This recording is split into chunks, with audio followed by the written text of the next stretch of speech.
ஈன்ற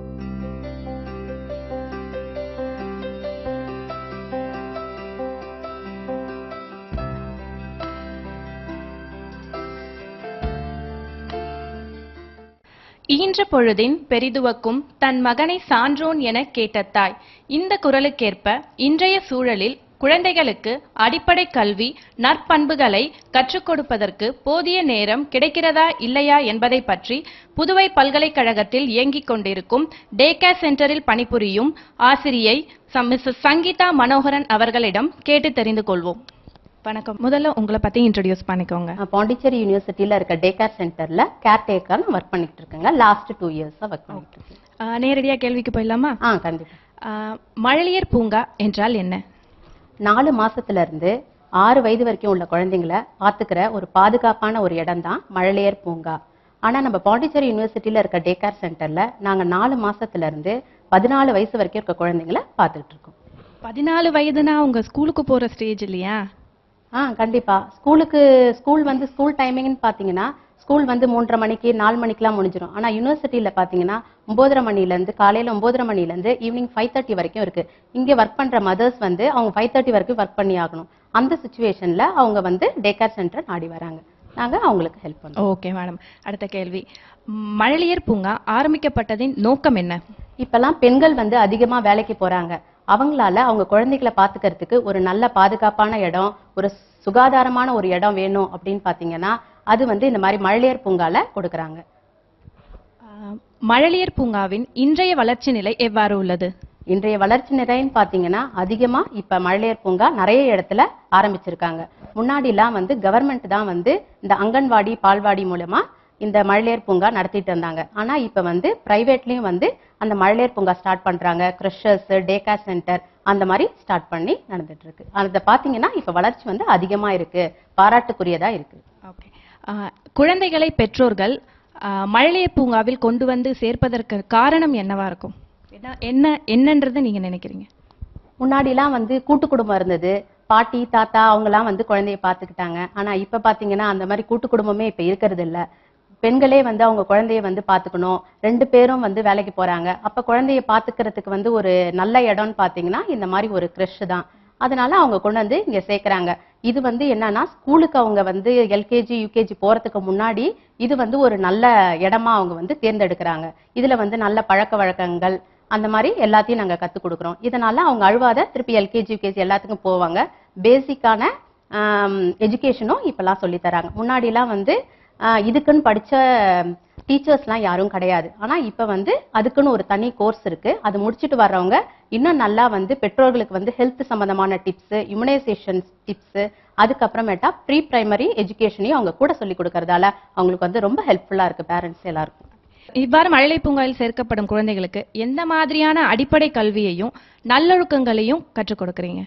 நல்ல பழக்க வழக்கங்கள், விட்டு கொடுக்கும் மனப்பான்மை, அதுக்கப்புறம் ஒன்னா சேர்ந்து கூடி விளையாடுறது, அதுக்கப்புறம் ஒரு குழந்தைய பார்த்து இன்னொரு குழந்தை நல்லா பேச்சுத்திறன், இது எல்லாமே அந்த இடத்துல இந்த கிரஷ்ல கிடைக்கும். வீட்டுல பாத்தீங்கன்னா ஒருத்தவங்க 2 பேர் தான் இருப்பாங்க. நல்லா அவங்க பேசுறது இதெல்லாம் அவங்க கிட்ட இருக்காது. இதுல சீக்கிரமா பேசுவாங்க. அதுக்கப்புறம் அடிப்படை கல்வி அப்படின்னு பாத்தீங்கன்னா நாங்க விளையாட்டு மூலமாக தான் கல்வியை சொல்லி தரோம். பசங்களை எதையும் வற்புறுத்தி இதை தான் செய்யணும் அப்படின்னு சொல்றது கிடையாது.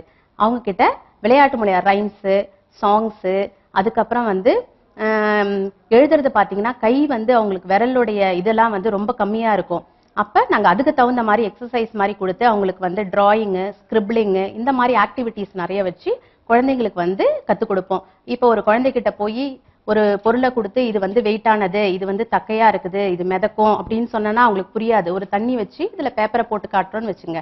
லைட்டான பொருள் மிதக்கும், ஸ்டோன் இருந்துச்சுன்னா அதை உள்ளார போட்டோம்னா கல்லு அடியில போகுது அப்படின்னு பண்ணி எல்லாத்தையுமே பிராக்டிக்கலா சொல்லி கொடுத்தா பசங்க சீக்கிரமா புரிஞ்சுப்பாங்க. நாங்க எங்க கிரஷ்ல அந்த மாதிரிதான் பசங்களை வெளியில கூட்டிட்டு போய் வெளியே அட்மாஸ்பியர் எப்படி இருக்கு எல்லாத்தையும் கத்து கொடுத்து அவங்களுக்கு சொல்லி கொடுப்போம். Okay madam. வெவ்வேறு மனநிலையில் இருக்கும் குழந்தைகளை எவ்வாறு நீங்கள் சமாளிக்கிறீர்கள்? இப்ப கிறிஸ்டியன் பாத்தீங்கன்னா எல்லாரும் இப்ப ஸ்கூல்ல எல்லாம் ஒரே வயசு இருக்க பசங்க இருப்பாங்க. ஆனா கிறிஸ்டியன்லாம் அந்த மாதிரி இருக்க மாட்டாங்க. 4 மாசத்துல இருந்து அந்த 6 வயசு உள்ள பசங்க தான் நிறைய இருப்பாங்க. 6 வயசுன்றது 4 வயசு இருக்க பசங்க தான் அதிகமா இருப்பாங்க. அப்ப என்னன்னா அந்த 4 மாசத்துல இருந்து 1 வயசு இருக்குள்ள குழந்தைங்களை வந்து தனியா பிரிச்சுப்போம். அதுக்கப்புறம் 1 வயசுல இருந்து 2 வயசு இருக்க குழந்தைங்களை தனியா பிரிச்சுட்டு 2 வயசுல இருந்து 4 வயசு இருக்க குழந்தைங்களை தனியா பிரிச்சுப்போம். பிரிச்சு அவங்கவுங்களுக்கு என்ன மாதிரியான வந்து நம்ம வந்து சொல்லி கொடுக்கணும்ன்றதை நாங்க படிச்சுட்டு வந்திருக்கோம். அது மூலியமா அவங்களுக்கு வந்து இது சொல்லி கொடுக்கணும். இப்ப சின்ன குழந்தை பாத்தீங்கன்னா ரொம்ப எதுவும் சொல்லி கொடுக்கற இருக்காது. அவங்க என்னென்ன செய்யறாங்க, பெற்றோர்களை விட நாங்க தான் அவங்க கூட அதிக நேரம் இருக்கிறோம். அதனால எங்களுக்கு தான் அந்த குழந்தைய பத்தி என்ன தெரியும், அந்த குழந்தைக்கு என்ன பிடிக்குது பிடிக்கல எல்லாமே தெரியும். ஒரு குழந்தைய கொண்டு வந்து சேர்க்கறாங்க அப்படின்னு சொன்ன உடனே அந்த குழந்தை வந்து அந்த புது இடத்துல வந்து இருக்காது. ரொம்ப பயப்படும். இந்த இடம் நம்மளுக்கு பாதுகாப்பான இடமா, பெட்ரோல் தான் நம்மளுக்கு வந்து பாதுகாப்பு அப்படின்னு நினைக்கும். ஆனா வந்து கிரஷ்ல கொண்டாந்து விட்ட உடனே ரொம்ப அழ ஆரம்பிப்பாங்க. ஒரு குழந்தை பாத்தீங்கன்னா வந்த உடனேவே அப்படியே நம்ம அட்மாஸ்பியர்ல அவங்க வந்து செட்டில் ஆயிடுவாங்க. சில குழந்தைங்க பாத்தீங்கன்னா அழுதுகிட்டே இருப்பாங்க. அப்ப நம்ம அந்த மாதிரி குழந்தைங்கள, சில பசங்க பாட்டு கேட்டாங்கன்னா உடனே அமைதியாயிடுவாங்க, புது பொருளை பார்த்தாங்கன்னா அமைதியாவாங்க, விளையாட்டு பொருள் வெளியில கூட்டிட்டு போனா அமைதியாவாங்க. ஒரு குழந்தை என்ன பண்ணும்னா ரொம்ப பயந்துட்டு அப்படியே உட்காந்துட்டே இருக்கும். அப்ப மத்த குழந்தைங்க விளையாடுறத பார்த்த உடனே அவங்களும் உடனே போய் விளையாட ஆரம்பிப்பாங்க. இந்த மாதிரி கொஞ்சம் படிப்படியா அவங்களோட இதை மாத்திட்டு இங்க ஒரு சேஃபான இடம், இது நம்மளுக்கு பாதுகாப்பான இடம் அப்படின்னு தெரிஞ்சதுன்னா அவங்க வந்து ரொம்ப சேஃப் ஆயிடுவாங்க. இது என்னோட கேள்வி. இதுல வந்து பணிபுரிகிற ஆசிரியர்களுக்கு வந்து பொறுமைன்றது ரொம்ப முக்கியம் இல்லையா? அந்த மாதிரி எல்லாருமே இருப்பாங்களா இல்லையான்றதை நீங்க நினைக்கிறீங்களா? கண்டிப்பா பொறுமை இல்லைன்னா இந்த வேலையே பணிபுரியவே முடியாது. எல்லாருக்கும் முக்கியமான ஒரு இது பொறுமை தான். இந்த டே கேர்ல ஒர்க் பண்ணணும்னா பொறுமை ரொம்ப அவசியம். ஏன்னா குழந்தைங்க கிட்ட நம்ம எந்த ஒரு இதையும் வந்து அவங்க கிட்ட காமிக்க முடியாது. பொறுமையா அவங்க கிட்ட சொன்னோம்னா அவங்க எல்லாத்தையும் புரிஞ்சுப்பாங்க. அவங்களுக்கு வந்து எப்பயுமே பாசிட்டிவ் திங்கிங் வர மாதிரி நம்ம நடந்துக்கணும். Okay ma'am. நீங்க வந்து புதுவை பல்கலைக்கழகத்துல இருக்கிற கிரஷ்ல ஒர்க் பண்றேன்னு சொன்னீங்க. உங்களோட கிரஷ்ல என்ன மாதிரியான ஃபெசிலிட்டிஸும் இன்ஃப்ராஸ்ட்ரக்சரும் இருக்குன்ற பத்தி கொஞ்சம் சொல்லுங்களேன். எங்க கிரஷ்ல டே கேர் சென்டர்ல பாத்தீங்கன்னா 4 ரூம்ஸ் இருக்கு. ஒரு ஆஃபீஸ் ரூம் கொடுத்துருக்காங்க. அந்த 4 ரூமுமே ஏசி ரூம் பண்ணி கொடுத்துருக்காங்க. ஒன்று பார்த்தீங்கன்னா பிளே ரூமு, இன்னொன்று வந்து சில்ட்ரன்ஸ் ஆக்டிவிட்டி ரூம் ஒன்று இருக்கு, அப்புறம் ஸ்லீப்பிங் ரூம் ஒன்று இருக்கு, சிக் ரூம் வேற ஒன்று இருக்கு. குழந்தைங்க வந்து ரொம்ப உடம்பு முடியலன்னா அவங்க அம்மாவுக்கு பார்த்துக்கிறதுக்கு வீட்டில் யாரும் ஆள் இல்லை அப்படின்னு பார்த்தீங்கன்னா அந்த சுச்சுவேஷன்ல அவங்க குழந்தைங்களை எங்கே கொண்டு விடுவாங்க? அப்ப அவங்க வந்து இங்க சிக் ரூம் நாங்கள் தனியாக செப்பரேட்டா வச்சு ஒரு கேர்டேக்கர் ஒரு ஹெல்ப்பர் பார்த்துக்கிற மாதிரி ஒரு ரூம் செட் பண்ணியிருக்கோம். ஹெல்த் சென்டர் இங்கேயே இருக்கிறதால ஏதோ ஒரு எமர்ஜென்சினா உடனே நாங்கள் ஹெல்த் சென்டர் கூட்டிட்டு போய் அந்த குழந்தைய பார்த்துக்குவோம். இப்போ பிளே ரூம்ல பார்த்தீங்கன்னா எல்லா விதமான விளையாட்டு பொருள்லாம் வச்சிருக்கோம். குழந்தைங்க அவங்க வீட்டில் கூட இந்த அளவுக்கு பொருள்லாம் இருக்குமான்றது சந்தேகம் தான். யூனிவர்சிட்டி டே கேர் சென்டர்ல அவ்வளோ விதமான விளையாட்டு பொருள்கள், இன்டோர் கேம்ஸ் நிறைய இருக்கு. அப்புறம் அவுட்டோர் கேம்ஸ் ஃபெசிலிட்டிஸும் கொடுத்துருக்காங்க. சில்ட்ரன்ஸ் ஆக்டிவிட்டி ரூம் அப்படின்னு பார்த்தீங்கன்னா அதில் வந்து பிளாக்ஸ் ஓரியன்ட் எல்லா ஆக்டிவிட்டீஸும் இருக்கு. டிவி இருக்கு, டிவிடி இருக்கு. டிவிடியில் வந்து நாங்கள் சில்ட்ரன் ரைம்ஸு சாங்ஸு எல்லாம் போடுவோம். பசங்களுக்கு ஒரு சந்தோஷமான சூழ்நிலையை அதில் ஏற்படுத்தி கொடுப்போம். அதுக்கப்புறம் அவங்களுக்கு ஐ ஹேண்ட் கோஆர்டினேஷன், அதுக்காக அவங்களுக்கு வந்து எல்லா விதமான பிளே மெட்டீரியல்ஸும் அந்த சில்ட்ரன்ஸ் ஆக்டிவிட்டி ரூமில் இருக்கு. ஸ்லீப்பிங் ரூம் பார்த்தீங்கன்னா அதில் வந்து காலையில் ஒரு ஹாஃப் டே மட்டும் அந்த 4 மாசத்துலேருந்து 2 வயசு இருக்க குழந்தைங்க தான் அது விளையாட இருப்பாங்க. 4 மாசத்துல இருந்து 1 வயசுக்குள்ள குழந்தைங்க தான் அங்க இருப்பாங்க. ஏன்னா அவங்க நிறைய நேரம் தூங்குவாங்க. அவங்க விளையாடுற நேரம் ரொம்ப கம்மியா இருக்கும். அப்ப வந்து அவங்கள தனியா இந்த பசங்க இந்த 1 வயசுல இருந்து 2 வயசு உள்ள குழந்தைங்களை வந்து நாங்க தனியா பிரிச்சு உங்க ஹால்ல வச்சிருப்போம். அப்ப வந்து அந்த குழந்தைங்க சேஃபா தூங்குவாங்க. மதிய நேரத்துல மட்டும் எல்லா குழந்தைகளையும் உடனே ஒரே ரூம்ல வச்சு ஸ்லீப்பிங் டைம் அந்த ஸ்லீப்பிங் ரூம்ல அவங்கள பார்த்துப்போம். Okay ma'am. உங்களோட டெய்லி ஷெட்யூல் பத்தி கொஞ்சம் சொல்லுங்களேன். டெய்லி ஷெட்யூல் அப்படின்னு பார்த்தீங்கன்னா ஒரு வயசுல இருந்து 2 வயசு உள்ள குழந்தைங்களுக்கு பெருசா ஒன்றும் எதுவும் சொல்ற மாதிரி இருக்காது. அவங்களுக்கு வந்து வெறும் அவங்க எதுல வந்து நாட்டமா இருக்கிறாங்களோ அந்த பொருளை வச்சு விளையாடுவாங்க. நாங்க வந்து லாங்குவேஜ் அவங்களுக்கு இது டெவலப் பண்றதுக்காக சின்ன சின்ன வேர்ட்ஸ் எல்லாம் சொல்லி கொடுப்போம். இது என்ன அது என்னன்னு கேள்வி கேட்டு கான்வர்சேஷன் மாதிரி கொடுத்து அது என்ன அப்படின்னு சொல்லி கொடுத்து அவங்க பேச்சு திறன் வளர்க்கறதுக்காக ஹெல்ப் பண்ணிட்டு இருப்போம். இந்த 2 வயசுல இருந்து 3 வயசு இருக்க குழந்தைங்களுக்கு பாத்தீங்கன்னா நிறைய ஆக்டிவிட்டிஸ் இருக்கு. டே கேர் சென்டர் வந்து காலையில 9:30 இருந்து ஈவினிங் 5:30 வரைக்கும் ரன் ஆயிட்டு இருக்கு. மார்னிங் 9:30 பாத்தீங்கன்னா காலையில வந்த உடனே அவங்க வந்து எப்படி விஷ் பண்ணணும், காலையில வந்த உடனே டீச்சர்ஸை விஷ் பண்ணுவாங்க, அவங்க ஃப்ரெண்ட்ஸ்குள்ளே விஷ் பண்ணுவாங்க. காலையில நீங்க என்ன சாப்பிட்டீங்க அப்படின்னு சொல்லி ஒரு கான்வர்சேஷன் கொடுப்போம். என்ன பண்ணீங்க காலையில எழுந்து, என்ன பண்ணீங்க, என்ன சாப்பிட்டீங்க, எல்லாத்தையும் கேட்போம் பசங்க கிட்ட. அதுக்கப்புறமேட்டா ஒரு ப்ரேயர் வச்சு பசங்களுக்கு வந்து சாங்ஸ் சொல்லி கொடுப்போம். சொல்லி கொடுத்து முடிச்ச உடனே ஒரு 10 to 10:30 வரைக்கும் அவங்களுக்கு வந்து பிளே ரூம்ல ஃப்ரீயா விளையாட விடுவோம். இண்டோர் பிளே மெட்டீரியல்ஸ் வச்சு அவங்க விளையாடுவாங்க. 10:30 10:45 பாத்தீங்கன்னா அவங்களுக்கு வந்து ஸ்நாக்ஸ் டைம். அவங்க வந்து ஸ்நாக்ஸ் எடுத்துட்டு வரதை சாப்பிடுவாங்க. அதை வந்து அது ஸ்நாக்ஸ் டைம் முடிஞ்சதுக்கு அப்புறம் 10:45ல இருந்து 11 வரைக்கும் toileting and washing, hands wash பண்றது, எப்படி ஹைஜீனிக் மெத்தட்ஸ் பத்தி சொல்லி கொடுப்போம். கை கழுவிட்டு தான் நம்ம சாப்பிடணும், சாப்பிட்றதுக்கு முன்னாடி கை கழுவணும், சாப்பிட்டதுக்கு அப்புறம் கை கழுவணும், எல்லாத்தையும் நாங்க சொல்லி கொடுப்போம். டாய்லெட் முடிச்சுட்டு வந்ததுக்கு அப்புறம் 11 to 12 வரைக்கும் அவங்க சில்ட்ரன்ஸ் ஆக்டிவிட்டி ரூம்ல இருப்பாங்க. அதுல பாத்தீங்கன்னா ஒரு நாளைக்கு ஒரு மாதிரியான ஷெட்யூல் கொடுப்போம். ஒரு நாளைக்கு வந்து கலரிங் ஆக்டிவிட்டி கொடுப்போம், ஒரு நாளைக்கு வந்து பிளாக்ஸ் ஓரியன்டட் ஷேப்ஸ், அதுக்கப்புறம் தின்னு ஃபேட்டு அந்த மாதிரி கான்செப்ட் வச்சு சொல்லி கொடுப்போம். அதுக்கப்புறம் ஒரு நாளைக்கு எல்லா டெய்லி வந்து ஒரே ஷெட்யூல், அந்த 11 to 12ன்றதை வந்து ஒரு நாளைக்கு ஒரு மாதிரியான ஆக்டிவிட்டிஸ் கொடுப்போம். ஒரு நாளைக்கு வந்து அந்த குரூப் ஆக்டிவிட்டி அப்படின்னு சொல்லி எல்லா பசங்களையும் ஒரே ஆக்டிவிட்டி இன்வால்வ் பண்ண வச்சு பெயிண்டிங், அப்பதான் அத்தை பசங்க என்ன பண்றாங்க நாமளும் அதே மாதிரி பண்ணணும், பசங்களுக்கு வந்து ஒரு ஆர்வம் வரும். அப்ப குரூப்பா பிரிச்சு அவங்களுக்கு வந்து தனித்தனியா ஆக்டிவிட்டிஸ் கொடுப்போம். 12 to 12:30 வந்து அவுட்டோர் பிளே கூட்டிட்டு போவோம்.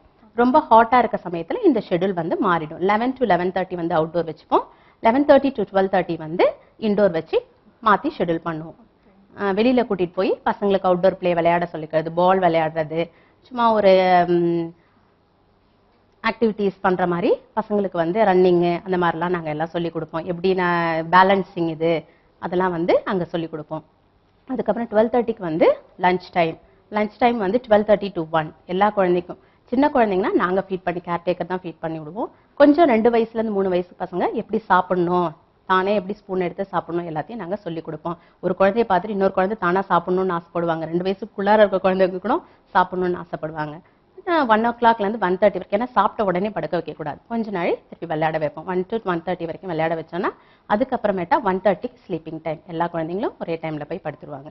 படுத்தாங்கன்னா 3:30 4க்குள்ளார அந்த டைமிங்ல எழுந்திருப்பாங்க. எழுந்த உடனே அன்னைக்கு என்னென்ன ஆக்டிவிட்டீஸ்லாம் நம்ம பண்ணோம் அப்படின்றத ஒரு ரீகால் மாதிரி வச்சு பசங்களுக்கு வந்து நாங்க கேட்போம். இன்னைக்கு என்ன பண்ணீங்க, காலையில வந்து என்ன பண்ணீங்க அப்படின்னு சொல்லி கேட்போம். என்ன சாப்பிட்டீங்க, மத்தியானம் என்ன சாப்பிட்டீங்க, என்ன சொல்லி கொடுத்தாங்க அப்படின்னு சொல்லி கேட்கும்போது பசங்களுக்கு வந்து அந்த ரீகாலிங் கெப்பாசிட்டி அதிகமாகும். அப்போ அந்த திங்கிங் பவர் அதிகமா இருக்கும். அப்புறம் ஸ்டோரிஸ் ஏதாவது வச்சு ஸ்டோரி சொல்லுவோம். அப்போ அவங்களோட இமேஜினேட்டிவ் பவர் வந்து அதிகமாகும்.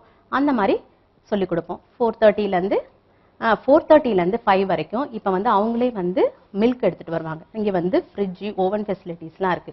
அந்த மில்கை வந்து நம்ம ஃப்ரிட்ஜில் வச்சிருந்து ஹெல்ப்பர் வந்து அதை வந்து திருப்பி ரீஹீட் பண்ணி எல்லா பசங்களுக்கும் அந்த 4:30ல இருந்து 5க்குள்ள எல்லா பசங்களுக்கும் கொடுப்பாங்க. கொடுத்து முடிச்சா 5ல இருந்து திருப்பி அவங்க பேக்கிங் ரெடி ஃபார் டிபார்ச்சர், அவங்க வந்து திருப்பி வீட்டுக்கு போறதுக்கு ரெடி ஆயிடுவாங்க எல்லாம். Okay ma'am. இதுல வந்து நீங்க வந்து பெற்றோர்களிடம் மாற்றத்தை பார்த்திருக்கீங்களா, இல்ல பெற்றோர்கள் வந்து குழந்தைங்க கிரஷுக்கு வந்ததுக்கு அப்புறம் அவங்க கிட்ட மாற்றம் இருக்கு அப்படின்னு ஏதாவது உங்ககிட்ட சொல்லியிருக்காங்களா? கண்டிப்பா. அவங்க அதிக நேரம் இருக்கிறத விட நம்ம தான் அதிக நேரம் அந்த குழந்தைங்க கிட்ட இருக்கோம். அவங்க இந்த சாட்டர்டே சண்டே கூட கிரஷ் திறந்திருந்தா பரவாயில்ல அப்படின்ற சுச்சுவேஷன்ல அவங்க இருக்கிறாங்க. குழந்தைங்க வீட்டுல அவங்க கிட்ட சாப்பிடவே மாட்டாங்க. நம்ம கிட்ட நிறைய பசங்க இருக்கிறதால அதை பார்த்துட்டு இவங்களும் சாப்பிட ஆரம்பிச்சிடும். இங்கதான் நல்லா சாப்பிட்றாங்க, எல்லாமே இங்கதான் இருக்கு அப்படின்ற மாதிரி அவங்க ஃபீல் பண்றாங்க. அவங்களுக்கு சில டவுட்ஸ் இருக்கு, என்ன மாதிரியான ஃபுட்டு கொடுத்தா நல்லா இருக்கும் அப்படின்ற மாதிரி அவங்க நம்ம கிட்ட கொஸ்டின் பண்றாங்க. உடனே நாங்களும் எங்களுக்கு தெரிஞ்சது இந்த மாதிரி கொடுத்தீங்கன்னா உங்க குழந்தைக்கு நல்லது, ஹைஜீனிக் எல்லாத்தையும் சொல்லுவோம். ஃப்ரூட்ஸ் நிறைய கொடுங்க, வெஜிடபிள்ஸ் நிறைய கொடுங்க, எது உங்க குழந்தை விரும்பி சாப்பிடுதோ அதை கொடுங்க, ஒன்றும் பிரச்சனை இல்லை எல்லாம் சொல்லுவோம். அவங்க நம்ம கிட்ட நல்லா இன்ட்ராக்ஷன் இருக்கிறது ரொம்ப சௌரியமா இருக்கு. ஆக்சுவலா ஒண்ணு சொல்லணும், பாண்டிச்சேரி யூனிவர்சிட்டியில இருக்கிற டேக்கர் சென்டர் மாதிரி வேற எங்கேயுமே இல்லை அப்படின்னு தான் நான் நினைக்கிறேன்.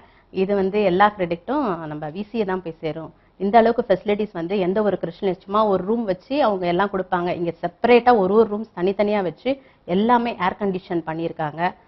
ரொம்ப வந்து ஹைஜீனிக்கான அட்மாஸ்பியர் இங்க கண்டிப்பா இருக்கு.